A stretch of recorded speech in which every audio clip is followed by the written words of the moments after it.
Hi everyone, welcome to the British Franchise Association Insight Session on Disability, Equity and Inclusion. My name's Pip Wilkins, I'm the British Franchise Association CEO. We represent franchisors and franchisees in the UK market, and today we're starting the discussion around this really important subject in UK business. So first up, I'm joined by an awesome panel, and I will ask them to introduce themselves. So Brian, over to you. So I'm Ryan Armitage, I'm Director of Teslon, we're a healthcare recruitment agency franchise. At a quick recce up, we've got 20 franchisees. I reckon, I got exact numbers in my head, about 70 employees across the network. Yep. And because of our temporary staffing, I think we're at about 2,000 temporary staff across the UK. Fantastic. Danny? Well, different scale. My name's Danny Hickman. I am Director of Dog First Aid. We do exactly what it says on the tin, so training people in Dog First Aid. Our franchise network is now 10 strong, so we on a smaller scale, and we have very few employees, so I'm here representing the smaller ones. Yeah, that's right. Okay, so I'm John Swaby. I'm probably somewhere in the middle. I've got over 200 employees. I'm a franchisee with McDonald's. I started on the 12th of September last year. They're in Dudley, West Midlands. And before that, many years in corporate sector in insurance. Okay. So I'm going to start off with a stat, and I'm going to read the stat, which is something from the Federation of Small Business. It says disabled entrepreneurs are an essential part of the UK economy, with disabled-owned small businesses accounting for 8.6% of the turnover of all UK businesses. Disabled people in work are more likely to go into self-employment than the non-disabled people in work, and sometimes this option is because of the lack of appropriate employment prospects. What are your initial thoughts on that as a statement? Well, I've got a view. I don't know. Yeah, you go. Yeah, pigeonhole a certain part of society into this area. And actually, I don't think people have disabilities, because I think very often by having what you call a disability, people have a resilience through life as a result, and they very often have a superpower that matches and far outweighs whatever that thing is. To give you an example, my daughter has dyslexia, and she went to Arts University Bournemouth to do a creative arts course, a degree, which she came out with a 2-1 with. And when she arrived there, she was asked whether she wanted a dictaphone because she had dyslexia, and if so, could she just fill out this form? So she did that, but the form asked her to tick the word disability, and we'd always said to her that actually she's much bigger than dyslexia. Dyslexia gives creativity, it gives her so much more problem-solving abilities. So I would say, just cutting into that statement at the start, that disability, of course we can talk about disability here, I'm quite happy about that, but I love the word diversity, because I think we're all diverse, 100% of us, whereas one person having disability sort of sections them out somehow. So yeah, just a quick view of that. Yeah, I kind of echo that thought a little bit. I forgot to mention I'm a chairman for a charity for children with autism as well. I've been working with them for 15 years and kind of have the same ethos there as well. It's just trying to make sure it works, or whatever the situation is. I think from I'm not always I'm most professionally articulate and say the right thing, so maybe if I get that wrong, and I often get told off for it as well when I'm on the board. But I think it's just having that empathetic view of whatever challenges someone faces, or whatever disability or whatever you want to call it, is just trying to make it work for that person, in my view. I'm dyslexic. I've got a couple of people who work for me dyslexic, so we have the screens. You'll very rarely get a big email off me because I just won't write them. I think there's lots of different ways to make things work. That's my view, to back up what you say, really. Yeah.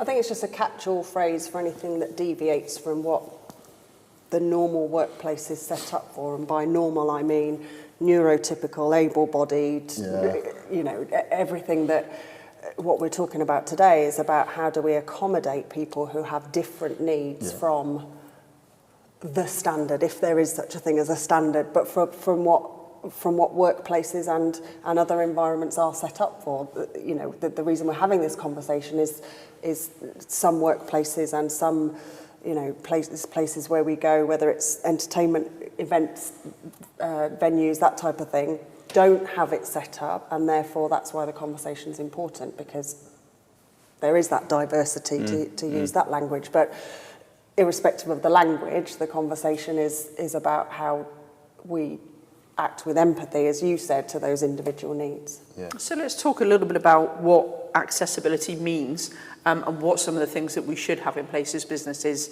to help support. Well, I'd like to go on this one because Yeah, I've been thinking about this prior to today, and there is such a broad spectrum, even within individual diverse needs or disabilities. So, for example, if you look at it's a really broad church. You know, we've got physical disabilities, we've got auditory, we've got visual, we've got maybe mobility impairment, and then, you know, looking at things like neurodiversity, we've got the autism spectrum disorder, for example, is by definition a spectrum. So nobody is going to need exactly the same thing as the next person. So I have ADHD, for example. How my ADHD affects me is not going to be the same as how it affects other people. And I've forgotten where I was going with the point. No, I think these are really good points. Yeah, no, I think as well, you often very quickly jump into, don't you, the physical disability side, because it's so easy to see for many. But on the intangible side, the sort of well-being side, the unknown that you can't see, that's the really difficult part of, you know, diversity, I think. So, yeah, you can put in place within any building all of the physical changes that are necessary, but it's much more difficult to find those people that actually are, you know, diverse in different ways. And, you know, it's what, 50% of the population, and yet when you talk to people, you don't get the sense that, you know, you get 50% of the population saying, you know, there's some diversity. Is it 50? happening. I thought it was... Okay. So I was looking at some data, maybe different data, and maybe it didn't include neurodiversity, but disability was accounted for 22% of the population, so 1 in 5, but maybe that was around physical disability. But I remember it was about accessibility. Absolutely. So making something accessible to me might not be applicable to the next person. I think it's just a case of being aware that you need to be accessible. I think that's the case. It's funny because I work with 2 people with ADHD, and it's the conversations we have to have and getting back to the point sometimes, and one's cleaning the kitchen but then also doing some accounts and then making some phone calls and doing receipts, and it's trying to, like, can we just work back to here? Can we, you know, like it's a lovely way to work sometimes as well, but it's learning that, and I think it's giving people that freedom to say these things out loud, you know, I don't know the right word again, visible disabilities or whatever, but then also not ones as well. So it's not physical disability. People talk about having disabled toilets and ramps in place, but what is it that we need as businesses then to address neurodiversity and making sure that there are things in place to support their needs? What do you do at... We don't have, so we have, obviously we have a diversity and inclusion policy, we have a framework that we work around. The size of our business means that we don't have sort of really formal stuff in place. What we do is treat everybody who comes through the doors as an individual. So we're a network of 10, as I said, we're pretty small in terms of employees. We have 1. So we're 2 directors with an employee. We ask open questions. So at the point of recruitment or at the point of engaging in the recruitment process for franchisees, whether they have additional support needs, whether there's anything that we need to do to support them. It genuinely doesn't go much beyond that because of the size of our business. And whilst frameworks are important, I think going back to my earlier point about the diversity of disabilities, it's about that individual. And so for me, communication and dialogue is absolutely critical. And the way, you know, I'm actually very newly diagnosed. So since I've been with Dog First Aid, so I actually joined in 2018. My diagnosis was only last year. So I didn't know. I've spent 48 years not knowing I'm neurodiverse. This is new. But living with the challenges of neurodiversity. So when I did get my diagnosis, I was very open with my co-director. I shared with him what that meant, how it affects me, what it looks like. And we communicate really openly about you know, one of my things is, you know, I can either have a day where I am hyper focused and my work rate is through the roof and I'm firing on all cylinders, and I get that everybody has up and down days, but the converse of that is that I'll have days where I'm like, I'm overwhelmed by my to-do list and I can't face it. Yeah. So it's about communicating to the people around me, today's a hyper focused day. I'm getting it done. I'm on it. I am on it. And it does feel like to you, and you know, some people don't like the superpower thing, but it does feel like, you know, I'm knocking it out of the park. My work rate is phenomenal. I, you know, don't take breaks, and I'm just getting through it. But equally, I need to communicate to people, today's not the day, because I, you know, genuinely feel that overwhelm, and you know, today's not the day. And I have a sense sometimes that's not fair on the people around me, because I'm there as a support and I'm responsible for a franchise network who I need to communicate, today's not the day. Yeah. So I struggle a bit with that, but the flip side is they also get the, you know, the good side too. The amazing. I can pick up on. I was going to say, so someone's in a larger brand in terms of the policies and processes that you have in place and how you deal with the communication side of things. What does that look like? Yeah, and just a quick point on there. I mean, communication, absolutely, it's the number one thing. You know, just speak and amazing things happen, and you find out amazing things. Yeah. So just communicate. So I totally agree with that. From a framework perspective, if we want to call it a framework perspective, when we sort of set up within a franchise situation, I mean, from my perspective, we have a lot of policies, a lot of things in play, because it's such a large organisation, and it has to be like that. But the critical point is actually it's the people on the ground. So you can have all the policies you like, and they might be in that bottom drawer, but you need to bring them to life on a day-to-day basis and have that cultural shift. So I think things that you could put in place are, initially, you can have an audit. So, and that could be an external audit or somebody internally carrying that out. And from that, you can get some findings, both qualitative and quantitative. So that audit might cover disabilities, it might cover electronic media use, and actually the terrain within inside a business itself. So you can cover that off. But questionnaires as well, out to staff, all staff, not just those on the DEI side, but the whole lot, so that everyone has a view and you can see the differences involved in that. You also need probably make sure you've got a director sponsor as well, a lead on this, on DEI. You can set up groups of employees as well, employee advisory groups from a DEI perspective, but make sure as well you have those people come onto that group from non-DEI, non-disability perspective. So they're not just this isolated group, you know, it's about collaboration, it's about culture shift, so make sure they're all on there.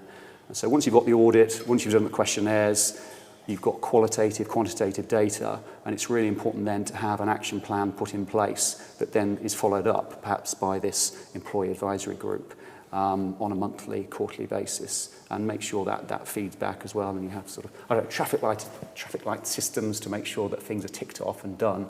But yeah, policies and bottom drawers don't work. Policies generally are a good thing because you talk them through, but they need to be brought to life on an ongoing basis. It's about flexibility, right? Yeah. I love that, but it's out in my mind because I'm a small family-run business. It's me and Mum that are directors, and everything you've just said is like what we've done, just shrank down. Yeah, it's just shrank down. So like when I do recruit someone, we have it in our application form, but we're like quite open and frank about some of the challenges we face as a family. And I think having that culture, that people are quite cool with it and you can talk about things. Honestly, the people that work at our place is some magical people. So I think, again, it's that culture piece, isn't it, of being able to open and talk about it. But you do need them policies and procedures in place so that it's highlighted. And as you grow the business, you need all them forms in place. But I think having that communication piece is a cultural thing, being open to talk. Because what's also happened to us is people have been diagnosed with different stuff whilst they've been in employment. And then basically coaching them and supporting them through that as they go. And that's new to us and new to them. And then we're all like, okay, how are we going to do this? Well, it sounds like you've got a great system. If they're being diagnosed during your employment, it sounds like you're bringing things out and surfacing things that might actually help them. So it sounds really good. I think it's dead because I'm a lunatic as well, so like I think it kind of works. I wouldn't go as far as a lunatic. No, I'm joking, but I think it's led through people involved at the beginning, like if yourself and yourself. You open them conversations, don't you? It's like communication piece, so everyone just feels more comfortable talking about everything. You know, you can be also. Yeah. How do you build that culture of trust right from the outset? Because we were talking about something on a different panel, and it was very much a case of sort of saying, you know, it's being able to make people feel comfortable early enough in your recruitment process and their employment process that they can talk to you about, you know, these are the things that I need within my business or within my role to support me to be successful. So I've been asked this before from someone who, this was more about drug addiction, but I feel like if you're going to lead a business and run a business, I think it's your responsibility to kind of educate yourself, because if it's something that isn't in your life, everyone has challenges throughout, whatever that word challenge covers. But I think if you've got you're running a business and you're getting a heavy staff load or you're just starting out, there's no reason at the beginning when you're just starting out, but maybe just do some education pieces, and as you grow, then you educate yourself further. If you're a much more established business, you kind of just have to put yourself on these courses, listen to these things, and then just kind of put little things in place as you grow, don't you? I don't think there's like a Bible you can buy or an injection in your brain that you can do. I think you've just got to kind of gradually educate yourself. That's my theory on it, and that's kind of worked for us, but I don't think everyone knows everything all the time, do they? No. Recruitment is a starting process as well, 100%. right? So having the recruitment process completely thought through, so it's unbiased. So you're getting good, diversity through your door in the first place, so that your company is full, has a culture of diversity. And that unbiased recruitment process is really important. So questions thought through in the beginning, and somebody from a diverse background, part of that recruitment process as well. I think what's potentially difficult, and we've had at Dog First Aid, we had an example of this fairly early on, is until you get to sit in front of somebody and demonstrate to them, and that's through a process of building trust, that it's okay to talk about these things. People, and in the case with an individual that came to us, had lots of experiences all the way through their life, and it was specifically dyslexia of, you know, they were similar age to me, so, you know, very young. And but all through their school life, they were labelled as stupid or lazy. All through their working life had these negative labels, and so this person already came with a lot of baggage, for want of a better word, that, you know, they're not going to put their trust in you immediately about and be open, and that was the case. And it wasn't until we were a lot further down the line that they actually said, you know, I have these significant challenges. I think for me, one of the things about creating an environment where people feel comfortable expressing themselves is demonstrating that vulnerability yourself a little bit. So I out myself every single day. You know, I struggle with this, because that then makes it okay to say that. But it's because you feel weird yourself, doesn't it? Because like if you're in a situation you haven't outed and you start eating your own head about something, you've got to get it out sometimes, haven't you? I know that. It's about being authentic, right? If you're an authentic 100%. leader, other people will speak out at the same time. 100%. They just need to feel relaxed enough in that environment. But that takes employment, that covers employment full force, not just, that covers everything, doesn't it? Like just being an authentic leader and trying to be true to yourself, being able to apologise when you've done something wrong, when you've done something wrong is like the key of it, isn't it? Really? But George, as someone in a larger business, obviously, how do you then instill that so that it goes down through your people that are directly interacting? And, you know, we had an instance where we've spoken about what happens if it's a customer that's rude to somebody. How do you deal with that and drive that forward? Yeah, I mean, our business is sort of multidimensional, because part of the other side of it is you can talk about employees, but some of our employees have got children who are autistic as well. So if you're showing you're a good employer, actually it helps with retention as well. Not that that's the reason you'll do it, you're doing it because it's the right thing to do. But we've had things to raise awareness amongst our customers and raise awareness amongst our employees. For example, on National Autism Day this year, we invited in a guy, Angus Baskerville, who's autistic, but he's a magician. So he came into our store and he did some tricks for all the customers, but he did some tricks for the employees as well in the kitchens at McDonald's. But his story is that he always talks about autistic within his magic tricks, which is what we love, because it just, shouts again, it's okay, and I've got a superpower, and it's magic. And everyone loved that. But any time you can use national days or opportunities like that, I think it's great just to surface the whole ideas again. Yeah. Again, it's that piece, isn't it? If educating or trying to learn yourself and then trying to give it to your team. Yeah. Because again, but you never know everyone's families as well as the staff. You know them as you grow, but when you take someone on new, you don't know what they've been through. So you've got to always do that education piece and be super empathetic to the situation that could happen. Absolutely. How do you keep it alive? I think that's a question, because it's back to that policy in the drawer bit. Yeah. It's not a policy in the drawer. It's a day-to-day thing, and if everyone's aware, but also. I came across somebody who had an open door policy, but it was between 10 o'clock in the morning on a Monday and 12 o'clock. What sort of open door policy is that? You're either a leader with an open door policy, and that's, always, or it's not an open door policy. So it's just educating as well the teams to make sure that everyone's available always, because people's emotions switch on and switch off during the day, not between 10 and 12 on a Monday. So. I've dealt with conflict in the office as well, sometimes between staff not understanding each other, and then having to talk that through. That can be quite an unusual situation, or someone's offended someone because they've said something they meant in jest, but something's happened, and that's always a interesting, challenging. Yes. Could be a couple of hours or days to sort out, but that again, it's absolutely. That raising that awareness, constantly trying to pull something on. And that's a really good point, because you've got to encourage employees to call things out as well, because you might have a couple of people talking about something in jest, but it takes real courage for the third person who just happens to be overhearing that conversation to say, hold up, are you really thinking about what you're saying here? It might be funny to you two, but there's people around here that's just not funny to. So things happen like that, and it needs to be called out. Yeah, 100%. So let's talk about tangible steps that businesses can take to make their workplaces more inclusive. I have been reflecting on this since being invited onto the panel, and what we do and what we don't do and what could be easy to do. And I did some research and found some, really good information from the Scope website and others. And there are some things which, as I said, for a business of our size, would be extremely resource intensive, but there's some really low-hanging fruit, like putting on all job adverts. We're an equal opportunities employer.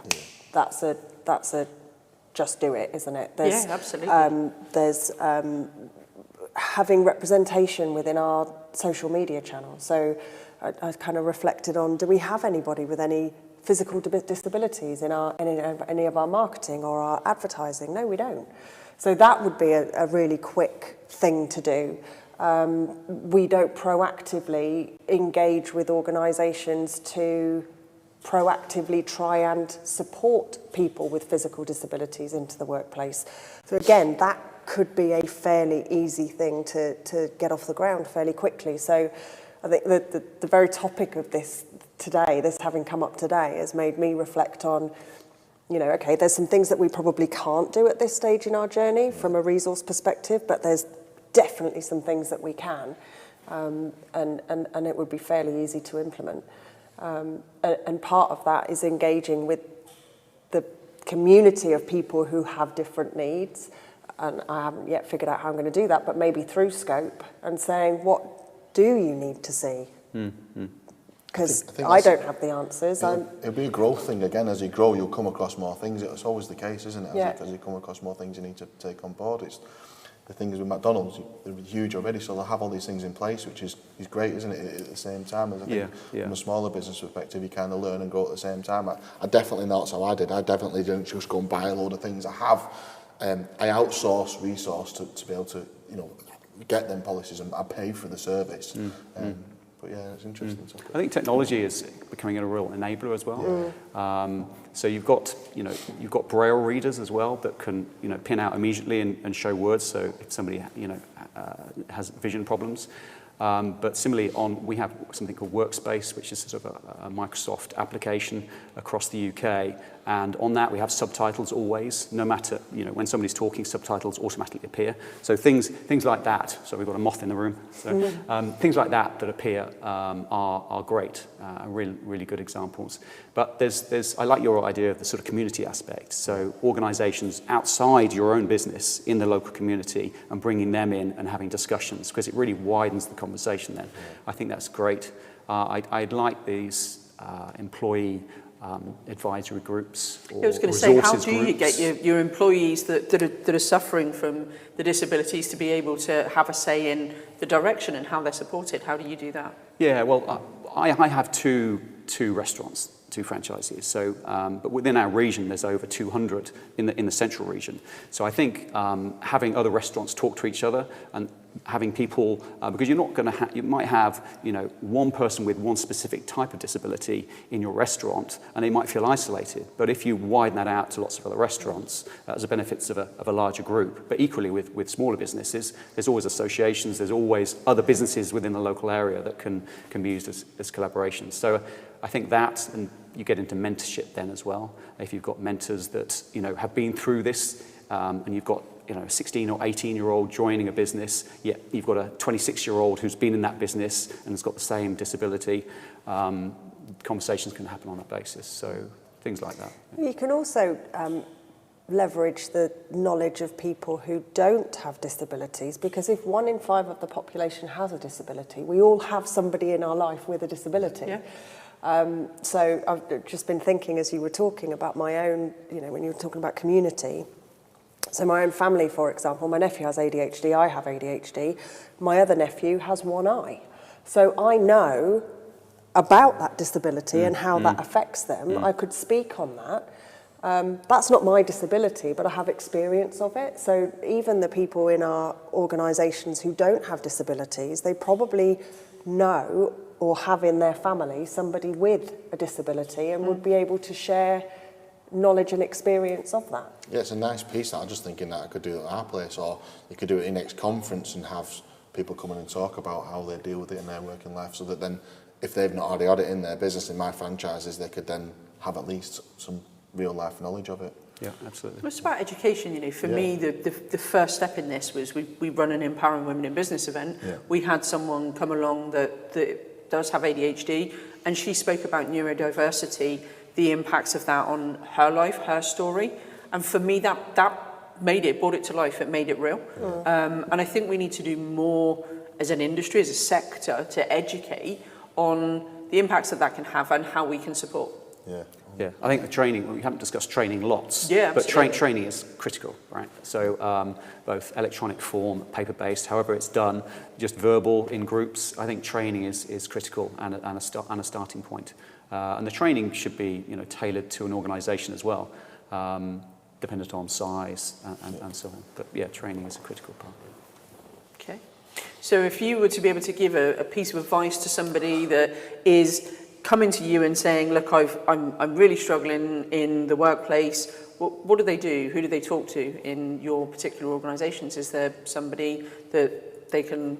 Yeah, it's me and my mum, to be honest with you. That's who we're both that people for the whole franchise network and myself and the head office.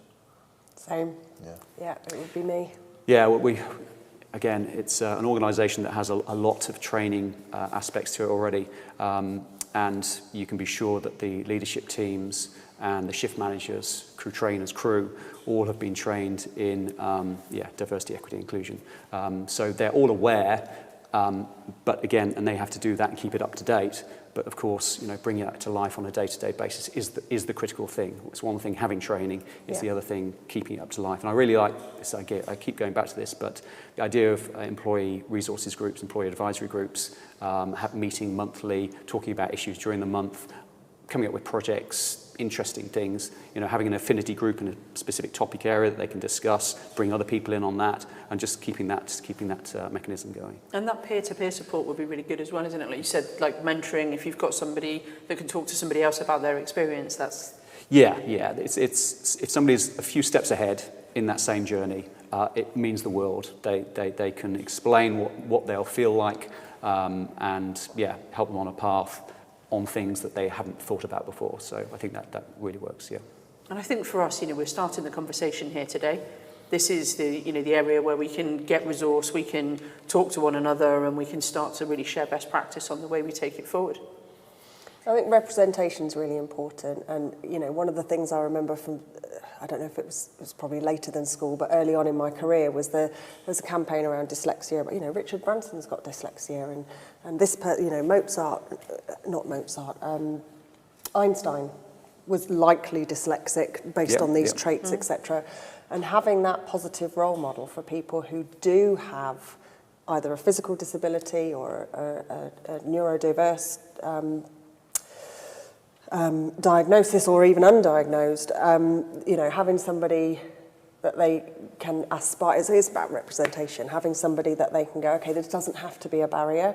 And the point you made about, somebody being further along in their journey, my nephew, who I talked about, who I'm incredibly proud of, who went through this process of losing his eye at a very young age to cancer, then became an ambassador for CHECT, which is the Childhood Eye Cancer Trust. And he would mentor young kids who were going through that process to go, look, I'm at uni, I'm on a basketball team, this doesn't have to be limiting. I mean, obviously we're hugely proud of him for that, but it's such a positive thing to have that positive representation of people with disabilities, to show people coming up through their career or joining networks or whatever it is. This doesn't have to hold me back. It's the norm. Yeah. Which it is. Yeah. Anyone that goes through that has resilience, has a superpower, and it's just the way it happens. They just build on what they've got. Yeah, I love the use of superpower. Thank you very much. Does anyone have any final thoughts before we close off our panel? Anything you want to touch on? Just what you said earlier. I think it's the communication piece. I think just talk, amazing things can happen, and I think that communication aspect is just the critical thing, keeping it alive day to day. No final thoughts from you two? Having this conversation today has made me think and brought focus to what can I do differently. So keeping the conversation going, having things like this, because I'm now going to go back and do things differently as a result. And it just triggers everything, doesn't it? Yeah. It's a case, that education piece, and as a leader, being empathetic and sympathetic and understanding that this is something I need to take on board, this is something that I need to realise I need to do, how am I going to do it, how am I going to go about doing it? Some are different stages, some are tiny businesses, some are medium businesses, some are huge businesses, and trying to collectively go, what can I do now to fix my situation or educate myself based on my current budget, the size of my business, what's going on? And we don't have to go from 0 to 100 in one fell swoop, but if we can just turn the needle slightly. If he gave us all his policies for nothing, that'd be... We're very welcome, very open. So it's all about moving the dial. It's the 1% differences every single day that make a difference. Thanks very much for joining us. If you do have any questions, do post them in the chat. We'd be happy to answer them. But we want to keep the conversation going as an association to make sure that we're all making 1% differences all of the time. So questions in the chat, or please visit our website at thebfa.org.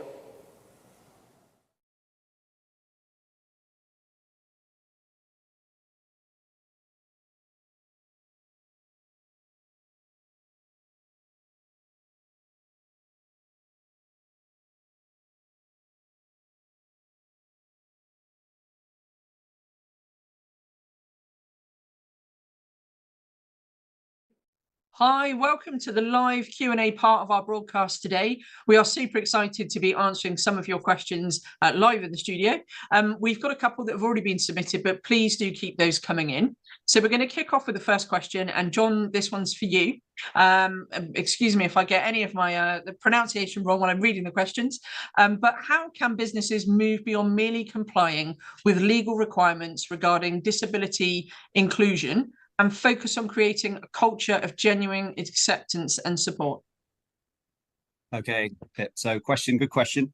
It's a difficult one. And I think in the short term, you just need to take the actions. Culture develops in its own way, and it's a little bit more medium and longer term. But I'd say the first thing that's needed is sort of leadership commitment. So leadership from the top, and of course you need education and training always throughout an organization, and that needs to be ongoing. And coverage must be 100% of the employees to make sure that everyone's aware of what inclusive and DEI means. Policies are really important to have in place and to review those regularly on an annual basis. I often think with policies, sometimes people put them in the drawer and sort of forget about them, but actually they should be live documents. So I think the conversation around the development of the policy is probably one of the most important things. And that conversation is an educational piece in itself. So when it gets put in the drawer finally, often it's ignored, but actually it's the conversation that makes things come to life. I think representation around the organization as well is so important, both those from a DEI perspective and others. So if you're creating meetings on a monthly basis about these issues, they really need to make sure you've got people from a diversity perspective, but also those from a non-diversity perspective, so the communication gets around. So those aspects. There's something called employee resource groups as well. So if you've got monthly meetings going on, you have that diverse perspective in those groups, and create a community as well. So making sure that everybody's aware. But I think it's the 100% of those actions coming together that makes the culture change, not any individual action. So it just needs to be kept alive on an ongoing basis, on a monthly basis with meetings and lots of communication all the time. And I think you mentioned leadership there, Ryan, and that was something that you were particularly focused on, wasn't it? Yeah, John's answer is amazing. It's exactly what it is. It's just echo it down when it is a smaller business, isn't it? And it's just trying to be realistic sometimes about how often you can have meetings and stuff. But yeah, that leadership piece is the biggest point. And if the people at the top aren't bothered about it, no one else is going to be bothered about it, is it, John? That's why I think it's got to drive down from the top, really. So I think absolutely. Educate yourself and then try and bring it throughout the team at the best way you can. Danny, I know that you're a lady of lots of words, and you're going to add to this. Am I? Yeah, I agree with what the guys have said. I don't necessarily have anything huge to add to that point. Okay, so let's move on to the second question, which is around the idea of reframing disabilities as superpowers. And we touched upon it when we had the discussion, but how do you actively work to change the perception of disabilities within your business and challenge the kind of social stigma? Ryan, do you want to kick off with that one? So I'm going to say there is no social stigma at our place. That's the thing. I think again, it's just that culture fit. But it's so difficult because I've been in this same business for so long, so I've not been in any other businesses really. But I just think it's just that cultural change of like we don't have a stigma. You know, that's it really. I don't really know how to answer that any better than that. Maybe John, maybe might be able to relate better to this. Yeah, I think if everyone's the same, you have no diversity, do you? If you have two people together having a conversation, you always have a new idea. If everyone's the same, you'll never get any new ideas. So I think diversity is what you're always looking for. So the more diverse an organization, I think the more creative an organization, the more ideas it has. And we're living in a sort of a modern time where ideas matter the most. So I think really, diversity equals success for business. Without diversity, you're simply going to fail. So I think the superpower of any business is just absolutely maximizing diversity. That's it. Danny? I've got a couple of things to say on superpower. So I do like the phrase because it reframes difference as a positive, right? But I think what we need to be careful of is that we don't minimize the impact that a disability will have on somebody. So whilst they might have a really strong positive as a result of their disability, we need to also be really open about how does it affect them negatively. So being really clear about, so if I use myself as an example, so with ADHD, for example, I am really great at thinking up new ideas. I'm really great at vision. I'm really great when I'm hyper focused at just staying on task for hours on end and knocking out really, really fantastic work. The flip side of that coin is I have days where I can't do the simplest of things, right? So I think the key is saying, right, how does it affect you positively? And let's be open about that. So, you know, Danny's really great at idea generation, for example, or visual thinking or that type of thing. Leverage that. But also, you know, there are days where this happens and it's difficult for Danny or whoever the individual is. And what they need then is A, B, C, D, E. Another example, I was speaking to a prospective franchisee today who has a physical disability, and we were talking about training delivery, and we were just being open about what are the limitations.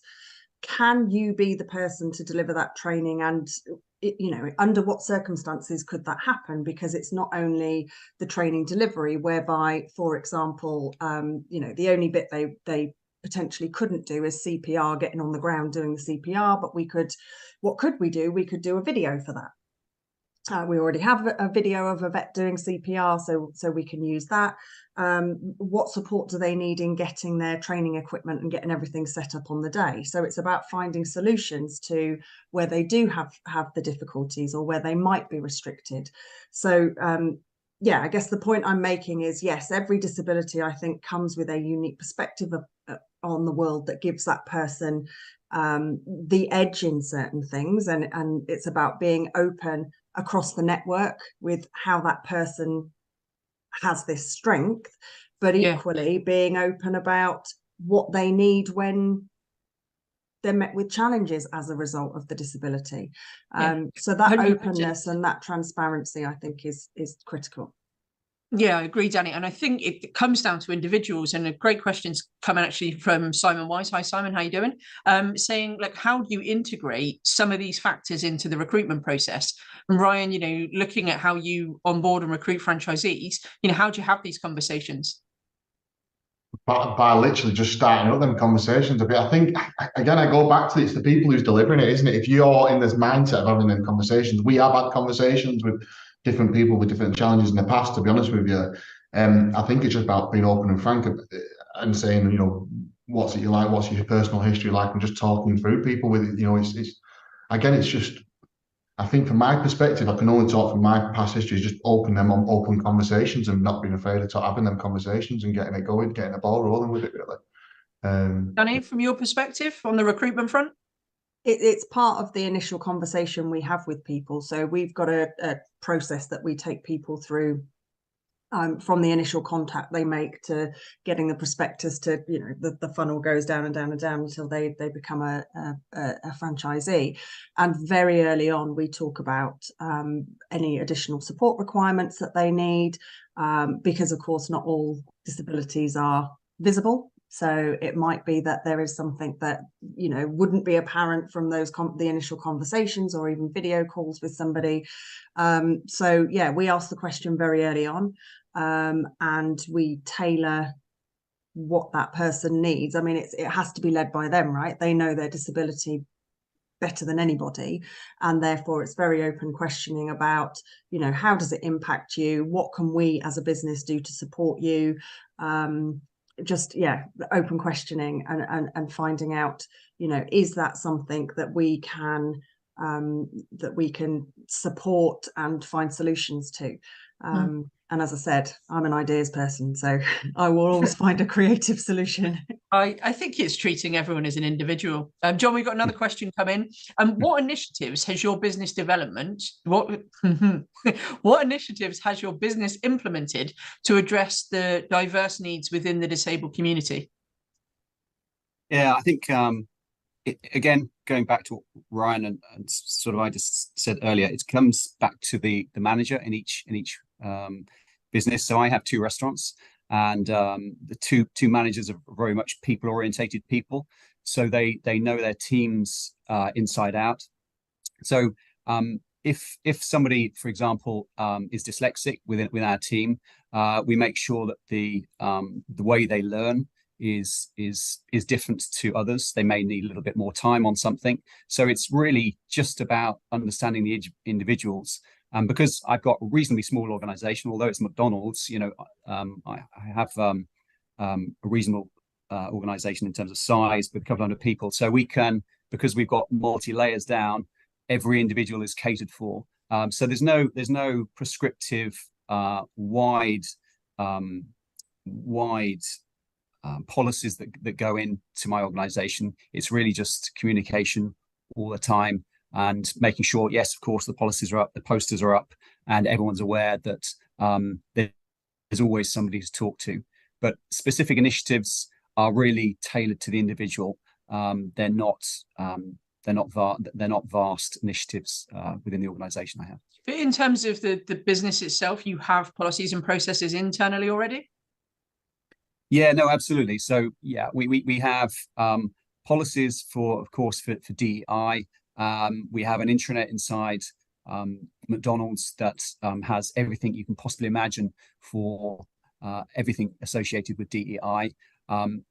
In terms of, for example, conference calls, initiatives might be something like, you'll always see script at the bottom of a conference call, so it helps people understand as they're going on. So within the conference call situation, we would have a narrative going across the bottom of the screen, and those would be recorded so that people can look at them later. But yeah, there's some things there. But as well, we have Workspace, which is an app-based system, and we have a permanent stream of information going down, and we take advantage of every opportunity during the year, whatever celebrating a particular day of diversity, we'll always do that and bring out aspects of that. So just a couple of things there. Okay.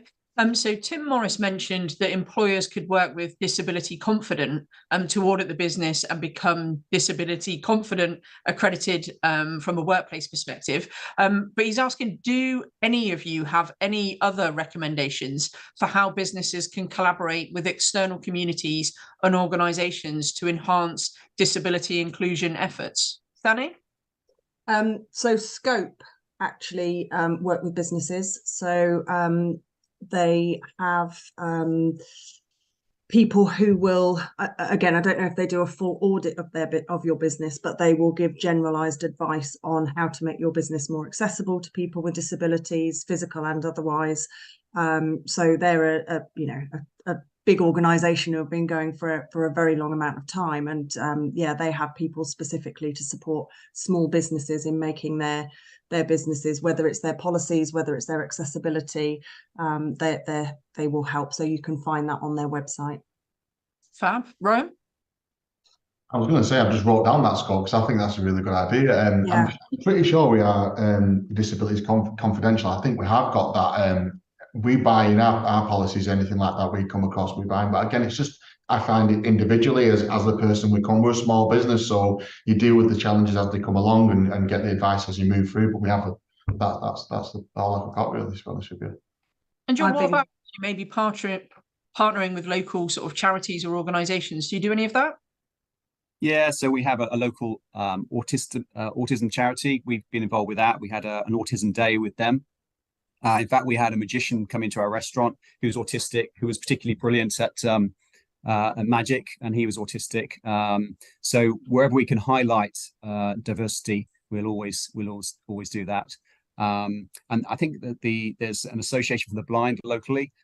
We had a charity day inside our organisation. We'll raise money for that, and we're always raising money for different things. But if there's anything on the diversity side, it offers an opportunity to create communication inside our organisation about that. Money's raised, and then just by that money raising, it shines a light on that particular thing. And a great actually initiative that we had, because one of my restaurants is in Merry Hill Centre, and Merry Hill Centre has once a month on a Tuesday, they stop the music in the whole of the Merry Hill Centre, because autistic people sometimes can be affected by a lot of outside noise and so on. So literally every retailer in the centre stops their music on a Tuesday once a month, and that's a great reminder. So yeah, various things happen, but I like that one as well. That's really good. So we have a question from our very own Emily Price, who was on the last panel that we did. She said, has since being on part of since being part of this panel discussion, has it made you think differently, and has it made you address things that you're going to do differently going forward? Ryan? He definitely made me think about it, but I think we do everything we possibly can. I do actually think we possibly do everything we can. You know, when we talk to him, I do think we've actually got them things in place. Yeah, we definitely brought it to the forefront of my mind, 100%. Danny? Yeah, so one of the things that I'm booking in at the moment for next year is monthly webinars for our network on various different topics, and what I'm going to be including is a quarterly one on a different type of disability, just to open people's horizons to it, because some of our customers might have certain disabilities as well, so it not only affects the recruitment process and who we have within our organization, but also our end customers. So I'm reaching out to the likes of Scope. I've been in contact with the Nottingham Dyslexia Association, just to come and, you know, do a 1 hour Zoom with us about how does this affect people, and you know, what support is in place. And the Nottingham Dyslexia Association, I've actually had dealings with them before. They were brilliant. I had somebody in a previous organisation who had dyslexia, and so I reached out to them to find out, because they're the specialists. We don't have to have all the answers, right? That's not our specialism, but we need to be able to access that resource. So going to an organisation who has that insight and being able to say, what is available to somebody, and they were hugely helpful with, you know, things like different screens, so tech to support that person reading stuff on their screen. Going to use a really old-fashioned word now, dictaphones, but it wasn't a dictaphone. There was a specific name for it. But yeah, they were able to, or an iPhone, yeah. But they were able to provide loads of different support, and of course, you know, each disability affects that individual in a different way. The autism spectrum is a spectrum. Not everybody on it is going to have the same thing, and the same with dyslexia. So again, going back to Ryan's point about the individual, it's about understanding their needs, reaching out to the people who have the answers, who have specialism in that field, to find out what is available to support those individuals. In terms of changes we're going to be making, I'm as I said, I'm making this a quarterly topic on different things, just to raise the awareness within the organisation. That's brilliant. We did a mental health first aid training actually fairly recently, and the resources that they give you for everything that links to it has been phenomenal for us as a business. Ryan, apparently you mentioned mediating between staff. What could we do to help the team understand each other's needs better? Okay, so we did a project. It was last year. I think it was last year, the year before. We had a counsellor come in. It wasn't a professional counsellor, but it was like a bit like, I mean, I don't expect everyone else to do this, but it was quite a good session. And I think it was every week or every 2 weeks they came in and everyone talked about their different challenges. That was quite an interesting bit of work we did. We did it for 12 months. And every 2 weeks, or it might have been, someone will come in and correct me, I'm sure, but we did it for an amount of time. That was quite an interesting bit of work we did to get to know each other a little bit better, and everyone talked about their challenges. Again, it's that communication piece between the teams, but I can only talk about the scale of my business. If the business gets bigger, I don't know what I'd do then, I'd move on to something else. I think it's always just working with what you know. I don't know what Danny would do, I don't know what John would do, but that's what we do, is we have regular meetings and talks about it anyway. Yeah, we did some DISC profiling, which gave us a really great understanding of how you communicate with people with different profiles, and it was fascinating. John, we did the same. It is interesting that, and it's like you're looking at each other's horoscopes all of a sudden, understanding each other. It's ridiculous. I know, and you read the report and think, no, that's not me. So it really is. John, what about you in terms of how do you do things to help your team understand each other better? I think conversation again, communication again, having meetings once a month as well with both those from the DEI side and those not, just to make sure that the conversation stays alive. Also, I think mentorship is really important. So if somebody in an organization has a specific disability, just making sure that maybe a mentor who's been through the same thinking process or the same difficulties can be by their side, and they may be a couple of years ahead in the organisation and having been there for a longer time, so they can appreciate it a lot more. Not saying people that haven't got the disability can't appreciate it, but sometimes it's having somebody who's been through a situation is much more insightful. So yeah. Okay, we have a question around employee advisory groups, and how do we ensure that these groups genuinely influence decision-making processes? John, I know that obviously that's something that you guys have. How do you make sure that the voices are really heard? Yeah, the leadership has to be in place. So a peer group of both DEI and non-DEI comes together once a month, but any minutes or any actions that come from that go straight to the leadership as well. I think it's a good idea that maybe the leader isn't on that group. That's just a personal perspective, so that the teams can speak openly and freely and decide what then goes through to a leader. And so, yeah, action should get created on that monthly basis, and everything communicated to the leader that's agreed in that group. Yeah. Danny, anything to add on that one? Just about it being a shared responsibility, I think it's previously we had a forum like this, and it through trial and error we realized it wasn't really that necessary for the size of our business, because what we want to create is that anybody can sort of come and share ideas and give us feedback in real time. We don't need a specific forum for it, whereas I think it's probably the larger the organization, the more beneficial it is to have something structured like that. But one thing that I did kind of learn from it is setting out from the beginning that any improvements we make, any proposals we put forward, etc., there is a shared responsibility for implementation. And John, you're dead right about leadership being important. If it's not important to the leader, it won't be important to the group of people either. So the leader's got to show up in terms of implementing those actions, but equally the people who are putting the ideas forward need to take some responsibility for implementation as well, because it's not just a forum for them to go, this and this is broken, please can you fix it. I think it's far more healthy when the leadership and the team proposing the ideas actually collaborate to implement the ideas.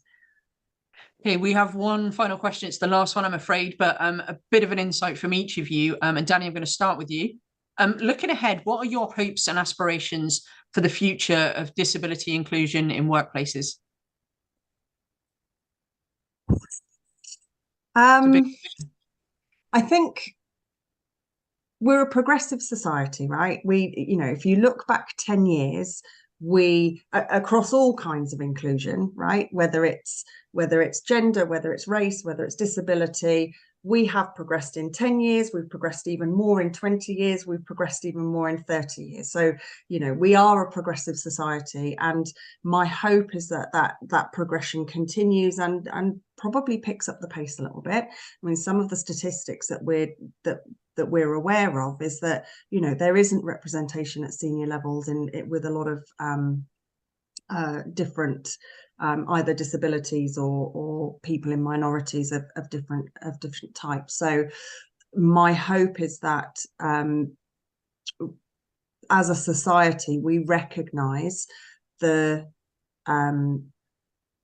impact that people with disabilities and people from minorities can and do make, and that they are genuinely put on an equal footing with people who don't have the disabilities and don't have, aren't part of minorities. I don't think we're there yet. I don't think there is equality across the whole spectrum. I think we're loads better as a society than we ever have been. But my hope is that we get to parity. Okay. Ryan? I don't think I can articulate an answer better than Danny's, other than I just think the world could just be a little bit more empathetic and sympathetic. And I think we're getting there. I think there's definitely, look at this, what we're doing right now. It's that type of movement we need. But yeah, I think I just echo what Danny says, but I think, just the world needs to be a little bit more empathetic and sympathetic. Okay, and John? Again, totally agree with Danny, totally agree with Ryan on the world being a bit more sympathetic. I think, and don't take this wrong way, but I think if there could be no conversation about this would be the greatest thing, because at that point, people would recognize everybody as equal, and you wouldn't consider that there was a disability at all. And so if there's a conversation, it's because something's broken at the moment, and there needs to be a conversation. And I think the conversation is going to go on for a long time before it actually gets solved. But at the point that it is solved, I don't think there's a conversation, because it's everyone's accepted as they are, and their value to the organisation is obvious to see, because there's no difference between somebody with disability. It's just how they are able to put across their ideas. But yeah, if there was no conversation, to me that would equal that there was nothing broken. But clearly we're a little bit away from that at the moment, and there's plenty to do. But yeah. Fantastic. Thank you all for watching and for your questions in this insight session. It's, for me, a testament to the power of the inclusivity within the world of franchising, and indeed in the broader business community. Franchising as a business model absolutely thrives on the collaboration and community, and we recognise as the BFA that true success in this field is only achievable when it embraces and celebrates diversity. Let's go forward and continue with positive changes, learning and growing within the world of franchising and beyond. For more information, please head over to thebfa.org, or if you have more questions, please email us at press@thebfa.org. My huge thanks once again to McDonald's for partnering with us on the Insight Sessions, and thanks once again for all of you for watching, and to our panel. Thank you.